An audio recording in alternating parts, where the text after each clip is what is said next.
Different Minds, Equal Dreams, an art exhibition by Tanisha Krishnan Rajesh. Join us in Coimbatore. சட்டப்பேரவையில் 110 விதியின் கீழ் அனைத்து எம்எல்ஏக்களுக்கும் car என முதல்வர் அறிவித்தது குறித்து அமைச்சர் மற்றும் எதிர்க்கட்சி உறுப்பினர்களிடையே கடுமையான வாக்குவாதம் நடைபெற்றது. பொருளாதாரத்தில் நலிவடைந்துள்ள உறுப்பினர்களுக்கு மட்டுமே இந்த அறிவிப்பின் கீழ் வாகனம் வழங்க வேண்டும். காருங்கிறது ஆடம்பரம் கிடையாது, மக்களை சந்திக்கக்கூடிய ஒரு தேவை. பொருளாதாரத்தில் பின்தங்கிய சட்டமன்ற உறுப்பினர்களுக்கு கார் என்பது ரொம்ப அவசியம் தான். எதிர்கட்சி தலைவர்கிட்ட 2-3 வீடு இருக்கு, ஆனா அரசு பங்களால இருக்கிறார்ல. எதிர்கட்சி தலைவர் அமைச்சர் அந்தஸ்தில் இருக்கிறார், அது அவருடைய உரிமை. தொடர்ந்து இலவசமா கொடுக்குறீங்க, எல்லாத்தையும் இலவசமா கொடுக்குறீங்கன்னு குற்றம் சாட்டிட்டு இன்னைக்கு காரை இலவசமா நீங்க கொடுக்குறீங்க. மக்களுடைய தேவைகளை ஒவ்வொரு தெருவா செய்யணும், அதுக்குதான் இந்த இதை தவிர இது ஆடம்பரம் கிடையாது. எதிர்கட்சி தலைவருடைய நிலைப்பாடுல நாங்களும் இருக்கோம். சட்டமன்றத்தில் மானிய கோரிக்கை மீதான விவாதம் நடைபெற்றது. அப்போது அனைத்து எம்எல்ஏக்களுக்கும் கார் என முதல்வர் அறிவித்தது குறித்து விவாதமாக பேசப்பட்டது. முதலில் பேசிய எதிர்க்கட்சித் தலைவர் உதயநிதி ஸ்டாலின் அரசின் நிதி நெருக்கடியை கருத்தில் கொண்டு முதல்வர் வழங்கும் புதிய வாகனங்களை திமுகவை சேர்ந்த 59 எம்எல்ஏக்களும் பெறுவதில்லை என முடிவு செய்துள்ளதாக தெரிவித்தார். ஏற்கனவே தமிழ்நாடு அரசு கடும் நிதி நெருக்கடியில் இருப்பதாக மாண்புமிகு முதலமைச்சர் அவர்களே கூறி வருவதால் எங்களுடைய கழக தலைவர் மாண்புமிகு முன்னாள் முதலமைச்சர் திரு முத்துவேல் கருணாநிதி ஸ்டாலின் அவர்களின் அறிவுறுத்தலின் பேரில் திராவிட முன்னேற்ற கழகத்தைச் சேர்ந்த 59 சட்டமன்ற உறுப்பினர்கள் இவ்வாகனங்களை பெறுவதில்லை என்று முடிவெடுத்துள்ளோம். தங்களது தேர்தல் வேட்பு மனுவில் குறிப்பிட்டுள்ள பொருளாதார சூழலை கவனத்தில் கொண்டு பொருளாதாரத்தில் நலிவடைந்துள்ள உறுப்பினர்களுக்கு மட்டுமே இந்த அறிவிப்பின் கீழ் வாகனம் வழங்க வேண்டும் என்பதை இந்த அரசினுடைய கவனத்திற்கு தாங்கள் எடுத்து செல்ல வேண்டும் என்று கேட்டுக்கொள்கின்றேன். உடனடியாக எழுந்த அமைச்சர் ஆதவர்ஜுனா சட்டமன்றத்தில் ஏழ்மையான எம்எல்ஏக்கள் பலர் பேருந்தில் வந்து செல்வதாகவும் அனைத்து எம்எல்ஏக்களும் சமம் என்பதே முதலமைச்சரின் கொள்கை என்றும் பதிவு செய்தார். ரொம்ப ஏழ்மையா இருக்கக்கூடிய ஒரு உறுப்பினர் கேட்கிறாரு, அவருடைய குரல் யார் யாரெல்லாம் பஸ்ல வராங்க, யார் யாரெல்லாம் ட்ரெயின்ல வராங்க, அவருடைய குரலா இருந்துச்சு. அப்ப முதலமைச்சர் அனௌன்ஸ் பண்ணும் பொழுது பொதுவா அவையை பொறுத்த வரைக்கும் எல்லோரும் சமம்னு நினைக்கக்கூடிய ஒரு முதலமைச்சர், அதுதான் ஒரு புரோட்டோகால். தொடர்ந்து பேசிய அமைச்சர் ஆதவர்ஜுனா எதிர்க்கட்சி தலைவருக்கு 4 வீடுகள் இருந்தாலும் அரசு பங்களா வழங்கப்பட்டுள்ளதாக கூறியவுடன் அவையில் திமுக உறுப்பினர்கள் தங்களது எதிர்ப்பை தெரிவிக்க ஏழ்மையான எம்எல்ஏக்களுக்கு கார் என்பது ஆடம்பரம் அல்ல, மக்கள் பணிக்கு தேவையானது என்று அமைச்சர் கூறினார். எதிர்கட்சி தலைவர்கிட்ட 2-3 வீடு இருக்கு, ஆனா அரசு பங்களால இருக்கிறார்ல, அரசு பங்களால இருக்கிறார்ல. அவர் லெட்டர் என்கிட்ட தான் கொடுத்தாரு, பொதுப்பணித்துறை அமைச்சரா என்கிட்ட தான் கொடுத்தாரு. எனக்கு அரசு துறையுடைய பங்களா வேணும்னு கொடுத்தாரு. உடனே நம்ம கேட்க முடியுமா, மாண்புமிகு எதிர்கட்சி தலைவருக்கு 2-3 பங்களா இருக்கு, அதனால அரசு துறை பங்களா கொடுக்க மாட்டோம்னு சொல்ல முடியுமா? உடனடியா கொடுத்துருவோம்னு சொன்னோம்.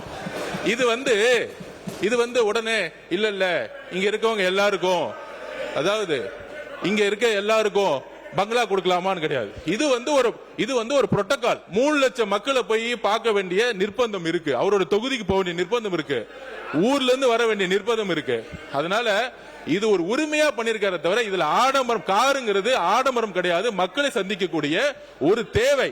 விவாதம் வாக்குவாதமாக மாறி திமுகவின் KN நேரு, பாமகவின் கணேஷ்குமார், சிபிஐயின் தளி ராமச்சந்திரன் உள்ளிட்ட உறுப்பினர்கள் அடுத்தடுத்து மாறுபட்ட கருத்துக்களை பதிவு செய்தனர். எதிர்கட்சி தலைவர் அமைச்சர் அந்தஸ்தில் இருக்கிறார், அவருக்கு அது அவருடைய உரிமை, அரசாங்கம் தருகிறது. எனவே அந்த வீடு கொஞ்சம் உட்காருங்க. எனவே அவர் அந்த அரசாங்க வீட்டில் இருந்து பணியை கவனிக்க வேண்டும் என்பதற்காக அந்த வீட்டை கேட்டு வாங்கியிருக்கிறார். ஆனால் நான் கொஞ்சம் இருங்க, பேசி முடிக்கட்டும், பேசுறேன், நான் சொல்றேன், நீங்க பேசுங்க. நாங்க கார் வேணான்னு தானே சொல்றோம், உங்கள்கிட்ட வேணும் நான் கேட்கிறேன். முதலமைச்சர் கோரிக்கை வச்சாங்க, ஆமா, முதலமைச்சர் அறிவிச்சிருக்காங்க, ஆமா. ஆகவே இல்லாதவங்க கொடுக்கூட வேணும்னு சொல்ல, எங்களை பொறுத்தவரை கார் தேவையில்லை என்பது எங்களுடைய நிலைப்பாடு என்பதை தெரிவித்துக் பொருளாதாரத்தில் பின்தங்கிய சட்டமன்ற உறுப்பினர்களுக்கு கார் என்பது ரொம்ப அவசியம் தான். இப்ப என்கிட்ட கார் இருக்கு, இப்ப எனக்கெல்லாம் கேட்டீங்கன்னா கார் தேவையில்லை. அப்ப எங்களுடைய விருப்பத்தையும் கேட்டு இப்ப எங்க கட்சியிலே 2 பேருக்கு வந்து உண்மையிலேயே பொருளாதாரத்தில் பின்தங்கியவர்கள் இருக்கிறாங்க. மற்ற கட்சி உறுப்பினர்கள் நான் போன வாட்டி அங்க கேட்ட போது கூட 2ஆம் முறை சட்டமன்ற உறுப்பினராக இருப்பவர்கள் கூட பொருளாதாரத்தில் பின்தங்கியவர்கள் இருக்கிறாங்க. அப்ப பொருளாதாரத்தில் பின்தங்கி இருப்பவர்களுக்கு யாருக்கு உண்மையிலேயே கார் தேவையோ அவர்களுக்கு வழங்கலாம் என்பதுதான் எங்களுடைய கருத்து. மீண்டும் எழுந்து விவாதத்தில் ஈடுபட்ட உதயநிதி ஸ்டாலின் இதில் தாங்கள் அரசியல் செய்ய விரும்பவில்லை என்றும் தேர்தலில் இலவசம் குறித்து குற்றம் சாட்டிவிட்டு தற்போது அனைவருக்கும் கார் என்பது முரணாக உள்ளதாக விமர்சித்தார். எங்களுடைய தலைவர் இதை அரசியல் செய்வதற்காக கிடையாது. இந்த அரசு பொறுப்பேற்ற முதல் நாள்ல இருந்து சொல்வது கஜானாவை தொடச்சு வச்சுட்டு போயிட்டாங்க, கஜானால பணம் இல்லை என்பதுதான் தொடர்ந்து இவங்க வச்சிருக்கக்கூடிய குற்றச்சாட்டு. அது மட்டும் இல்லை, இவங்களோட தேர்தல் பிரச்சாரத்தில் இப்போ இருக்கக்கூடிய அமைச்சர்கள், சட்டமன்ற உறுப்பினர்கள், அவங்க இயக்கத்தை சேர்ந்தவங்க நிறைய பேர் சொல்லியிருக்கிறாங்க, தொடர்ந்து இலவசமாக கொடுக்குறீங்க, எல்லாத்தையும் இலவசமாக கொடுக்குறீங்கன்னு இவங்க குற்றம் சாட்டிட்டு இன்னைக்கு காரை இலவசமாக நீங்கள் கொடுக்குறீங்க. அது உங்க முதலமைச்சருடைய உரிமை. நாங்கள் எங்களுக்கு கார் தேவையில்லை, எங்களுடைய திராவிட முன்னேற்ற கழக உறுப்பினருக்கு கார் தேவையில்லை.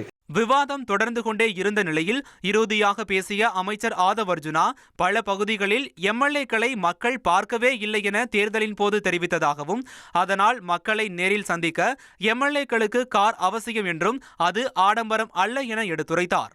நாங்க பிரச்சாரத்துக்கு போகும்போது சொன்னது, நிறைய இடத்துல எம்எல்ஏவை நாங்க பார்த்ததே கிடையாது. எம்எல்ஏ வந்து ஓட்டு கேட்கும் போது வந்தாரு, அதுக்கப்புறம் வரவே இல்லை. மழை வரும்போது வரல, எங்க குறைய கேட்க வரல. ஏன் தொகுதியிலேயே அது இருந்துச்சு, எம்எல்ஏ ஆபீஸ் கூட இல்ல. வீட்டுக்குள்ளேயே உட்கார்ந்துகிட்டு நம்ம வந்து ஒரு அரசியல் செய்ய முடியாது. மக்களுடைய தேவைகளை ஒவ்வொரு தெருவா செய்யணும். அதுக்குதான் இந்த இதை தவிர இது ஆடம்பரம் கிடையாது. எதிர்கட்சி தலைவருடைய நிலைப்பாடுல நாங்களும் இருக்கோம். யார் யாருக்கெல்லாம் கார் இருக்கு அவங்க ஆட்டோமேட்டிக்கா யாரும் அப்ளை பண்ண போறது இல்ல. ஆனா ஒரு முதலமைச்சருடைய அறிவிப்பு பொதுவான அறிவிப்பா தான் இருக்க முடியும். இதுதான் ஒரு அரசுடைய புரோட்டோகால்.